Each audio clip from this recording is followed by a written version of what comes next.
Hey guys, welcome to my birthday vlog. 25th May আমার birthday ছিল। তো এই বার্থডে ভ্লগে অনেক র্যান্ডম জিনিসপত্র দেখবা আর কি করলাম সেটাও আজকে তোমাদের সাথে শেয়ার করব।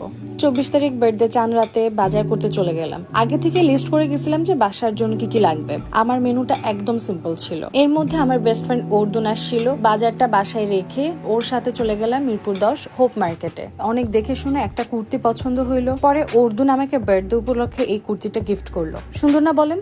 ঠিক রাত 12টার সময় ফ্যামিলির মেম্বাররা মিলে কেক কাটলাম। কুপার্সের কেক অ্যাজ অলওয়েজ আমার পছন্দ। বার্থডে সকাল সকাল উঠে রান্না শুরু করলাম। আমি আর মা কি রান্নার আইটেম করব সেটা আমি আগে থেকে ডিসাইড করলাম। তো রান্না শেষ করে শাওয়ার করতে করতে ততক্ষণে দীপ্ত, অর্দন আর এডিটে চলে আসছিল। এইবারে বার্থডে তেমন বেশি কাউকে বলিনি, শুধুমাত্র এই 3জন ফ্রেন্ড আর ফ্যামিলি মেম্বাররাই ছিল। তো এইবার আমাকে দীপ্ত একটা শাড়ি গিফট করলো। শাড়িটা এত পরিমাণে সুন্দর ছিল, মারও পছন্দ হয়েছে। তো মা আমাকে বললো যে তুই একবার এই শাড়িটা পরবে। এর পাশাপাশি আমার কাজিন আমাকে পুতুল গিফট করলো, আমার ছোট ভাই আমাকে চকলেট গিফট করলো। অনেকক্ষণ আড্ডা দিলাম, তারপর খানাপিনা করলাম। খানাপিনা করার পর আবার আমরা আড্ডা দিতে বসলাম। আড্ডা দিতে ততক্ষণে বিকাল হওয়ার পর তারপর আস্তে ধীরে রেডি হলাম। রেডি হয়ে ছাদে গিয়ে একটু আমরা সবাই মিলে ছাদটা ঘুরলাম, আমাদের বাসার ছাদটা দেখালাম। দেখার পরে তারপর আমরা ওখানে বেশ কয়েকটা ছবি তুললাম। ছবি তোলার পর তারপর আমরা আবার বের হলাম। বের হয়ে ক্রিমসন কাপে গেলাম। ওই দিন কি হয়েছে জানি না, অনেক বেশি ক্রাউড ছিল। তো বসার সিট না পেয়ে তারপর চলে গেলাম পিজা